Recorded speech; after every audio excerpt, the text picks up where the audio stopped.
El sentido de la fe.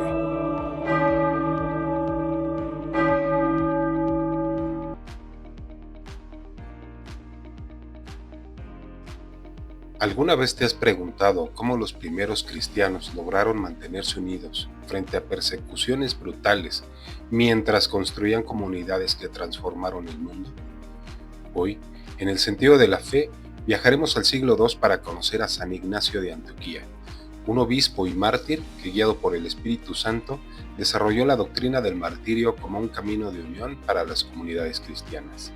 Su vida nos enseña cómo la fe, la oración y los sacramentos pueden fortalecer nuestra identidad cristiana nacional incluso en tiempos de crisis. Acompáñanos a este viaje de fe y valentía.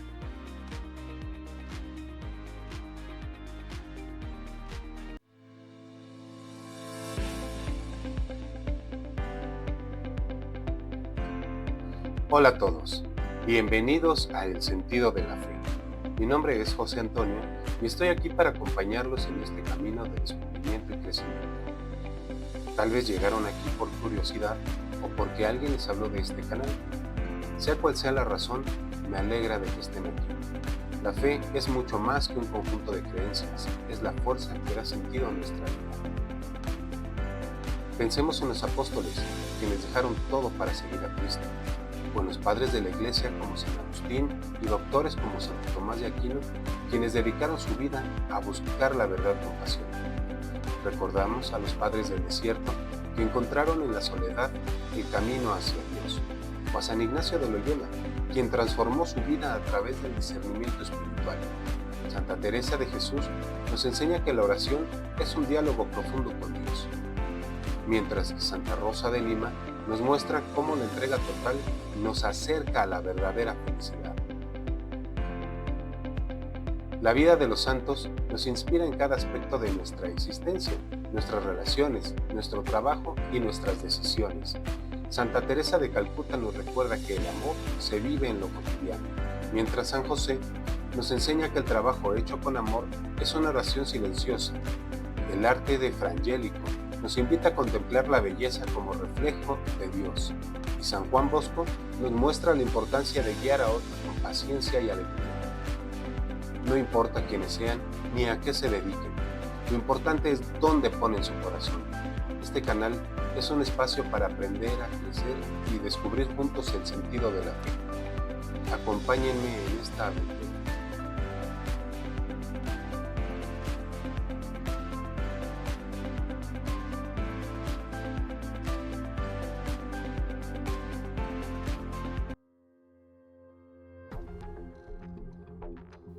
En el siglo II, el Imperio Romano era una crisis de culturas, clases sociales y tensiones religiosas.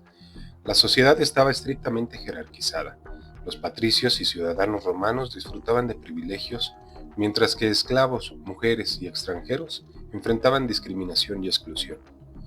Las ciudades de Asia Menor como Antioquía y Éfeso eran centros comerciales y culturales, pero también escenarios de conflicto.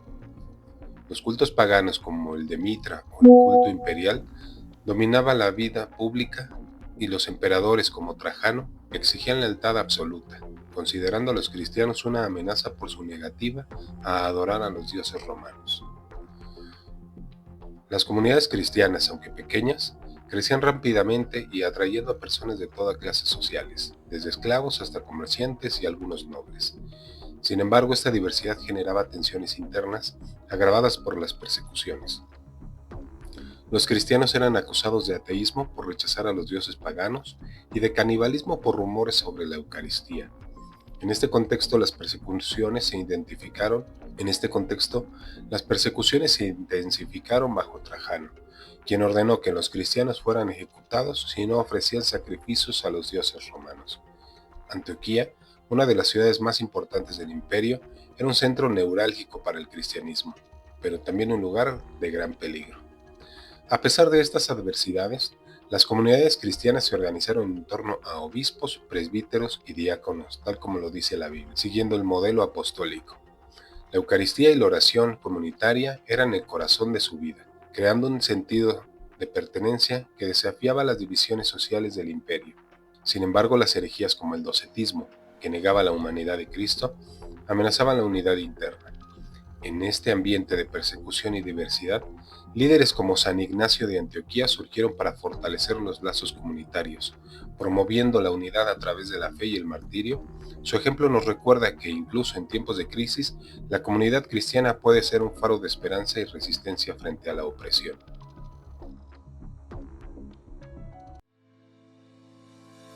San Ignacio de Antioquía, conocido como Teóforos, portador de Cristo, fue un obispo y mártir del siglo II que dejó un legado imborrable en la iglesia primitiva. Nacido probablemente alrededor del año 35, Ignacio fue discípulo de los apóstoles y especialmente de San Juan Evangelista, y se convirtió en el tercer obispo de Antioquía, una de las comunidades cristianas más importantes de la época, fundada por San Pedro. Su vida estuvo marcada por un profundo amor a Cristo y un deseo ardiente de imitarlo, incluso hasta el martirio. Ignacio vivió en un tiempo de gran agitación para los cristianos. Durante el reinado de Trajano, las persecuciones se intensificaron y él fue arrestado alrededor del año 107 por negarse a ofrecer sacrificios a los dioses romanos. Condenado a muerte, fue enviado desde Antioquía a Roma para ser ejecutado en el anfiteatro, devorado por las fieras. Durante este largo viaje escoltado por soldados romanos, Ignacio escribió 7 cartas a diferentes comunidades cristianas: Éfeso, Magnesia, Trayes, Roma, Filadelfia, Esmirna y a San Policarpo, obispo de Esmirna.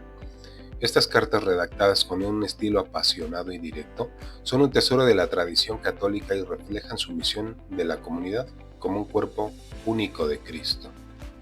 En sus cartas, Ignacio desarrolló la doctrina del martirio como un camino de unión para las comunidades cristianas. Para él, el martirio no era un fin en sí mismo, sino una expresión suprema de amor a Cristo y la Iglesia, y un testimonio que fortalecería a los creyentes. En su carta a los romanos escribió: «Soy trigo de Dios, y he de ser molido por los dientes de las fieras para convertirme en pan puro de Cristo». Esta metáfora eucarística revela su profunda conexión con los sacramentos. Ignacio vio su martirio como una ofrenda que, al igual que la Eucaristía, unía a la comunidad en torno al sacrificio de Cristo. Ignacio también enfatizó la importancia de la unidad bajo la unidad del obispo. En su carta a los esmirniotas afirmó: «Donde está el obispo, ahí está la comunidad. Como donde está Cristo, ahí está la Iglesia católica». Esta es una de las primeras menciones del término católica para describir a la única iglesia cristiana que existía en ese tiempo, subrayando su universalidad y su estructura jerárquica. Para Ignacio, la unidad no era solo espiritual, sino también práctica. Las comunidades debían reunirse en torno a la Eucaristía, celebrar los sacramentos y resistir las herejías que amenaban su cohesión, como el docetismo. San Ignacio tuvo una conexión directa con San Policarpo, obispo de Esmirna, a quien escribió una carta personal durante su viaje a Roma. Ambos compartían el desafío de liderar comunidades cristianas en Asia Menor bajo la amenaza de persecución.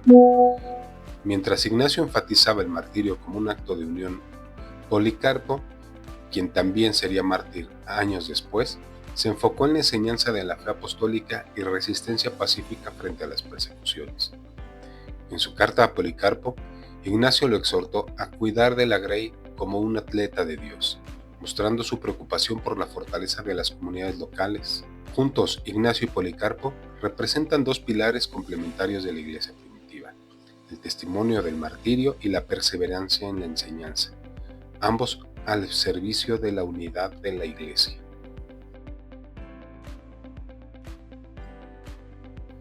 El sentido de la fe en la vida de San Ignacio se manifiesta en cómo su fe en Cristo dio propósito a cada una de sus acciones, incluso en medio de la adversidad. Ignacio no vio su arresto y condena como una tragedia, sino como una oportunidad para imitar a Cristo y fortalecer las comunidades católicas. Su deseo de martirio no era un acto de desesperación, sino una expresión de su confianza absoluta en la promesa de Dios, la vida eterna y la comunión con Cristo. Este sentido de la fe lo llevó a escribir cartas que no solo exhortaban a la unidad del cuerpo de Cristo, sino que también ofrecían una visión teológica profunda sobre la Eucaristía y la Iglesia. Por ejemplo, en su carta a los esmirniatas describió la Eucaristía como medicina de inmortalidad, un sacramento que une a los creyentes en un solo cuerpo, reflejando su creencia en que la fe debe vivirse en comunidad y no en aislamiento. El Sensus Fidei, por otro lado, se revela en la capacidad de San Ignacio para discernir la verdad del Evangelio y aplicarla a los desafíos de su tiempo. Guiado por el Espíritu Santo, Ignacio intuyó la importancia de la estructura eclesial para preservar la unidad frente a las persecuciones y las herejías.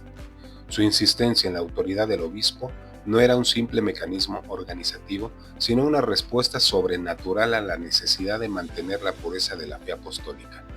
En un contexto donde el docetismo amenazaba con desvirtuar la encarnación de Cristo, Ignacio defendió con vehemencia la realidad de la humanidad y divinidad de Jesús, escribiendo en su carta a los tralianos: «Huid de las malas hierbas que Jesús no cultivó».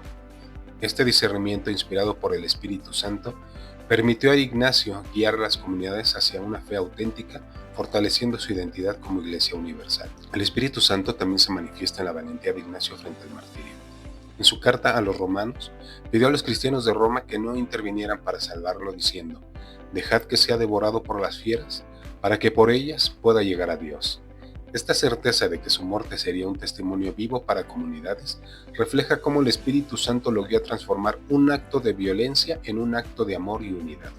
El sentido de la fe y el Sensus Fidei de Ignacio no solo lo sostuvieron en un camino de martirio, sino que también inspiraron a generaciones de cristianos a vivir su fe con la misma entrega, mostrando que la comunidad cristiana, unida por los sacramentos y la verdad, puede resistir cualquier adversidad.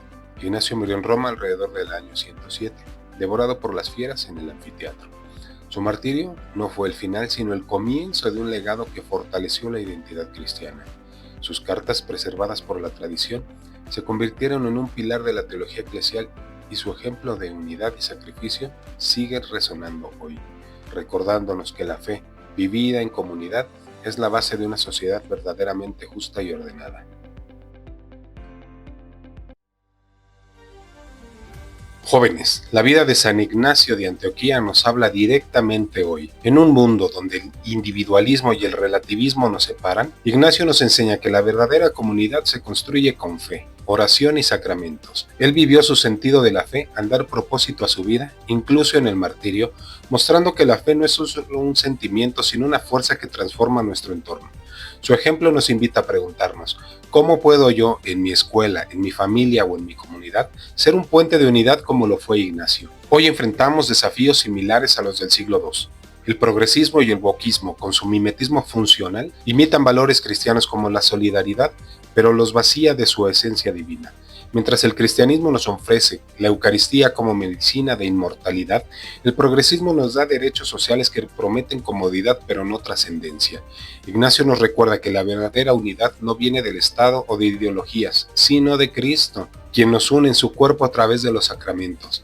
Al igual que Ignacio fortaleció a las comunidades frente a las persecuciones romanas, nosotros podemos resistir la cultura de la cancelación y el vacío espiritual, viviendo nuestra fe con valentía y amor.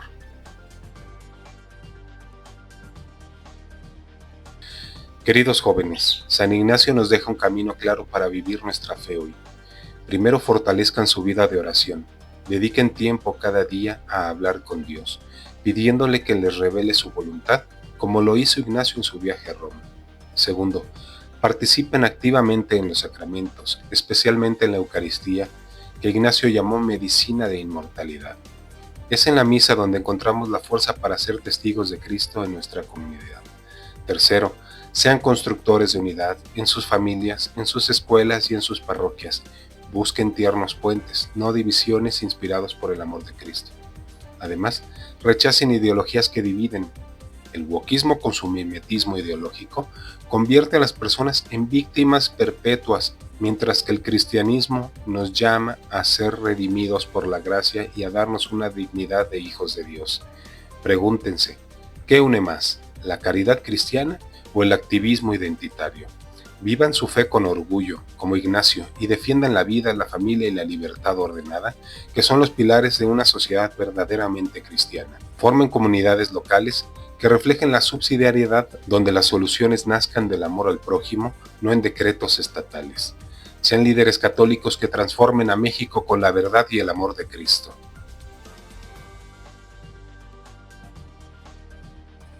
San Ignacio de Antioquía nos muestra que la fe, vivida en comunidad, es el antídoto a los desafíos de nuestro tiempo. En un mundo donde el progresismo promete un paraíso terrenal, pero genera dependencia y vacío, y en donde el wokismo divide en lugar de unir, la visión cristiana de Ignacio nos ofrece esperanza. Él nos enseña que la verdadera libertad no está en derechos infinitos, sino en la entrega a Cristo, quien nos libera del pecado y nos une en su cuerpo. Su martirio no fue una derrota, sino una victoria que fortaleció a las comunidades cristianas y sentó las bases de una identidad eterna. Recuperemos esta identidad cristiana y nacional que Ignacio defendió con su vida. México como nación tiene raíces profundas en la fe católica y hoy más que nunca necesitamos líderes que, como Ignacio, vivan su fe con valentía y constancia. No caigamos en el complejo de inferioridad. El cristianismo no es atraso, sino la única tradición que una razón y fe, como nos enseñó Benedicto XVI. Frente al materialismo progresista propongamos una vida sacramental que una cielo y tierra, y frente al victimismo despertemos, ofrezcamos una esperanza que transforma el corazón. Como dijo Dostoyevsky, si Dios no existe, todo está permitido. El progresismo y el wokismo son prueba de esto, pero Cristo nos ofrece la libertad que ellos nunca nos podrán dar.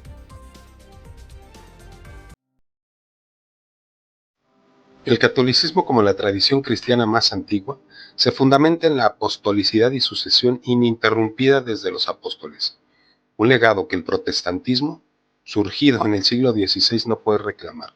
San Ignacio de Antioquía, en su carta a los esmirniotas, ya usaba el término Iglesia Católica para describir la comunidad universal, unida bajo el obispo y un principio que el protestantismo fragmenta al rechazar la autoridad del Papa, sucesor de Pedro, a quien Cristo confió las llaves del reino, Mateo 16, 18, 19. Esta autoridad asegura la unidad doctrinal, mientras que el protestantismo, con su principio de sola escritura, ha dado lugar a miles de denominaciones, evidenciando una falta de cohesión.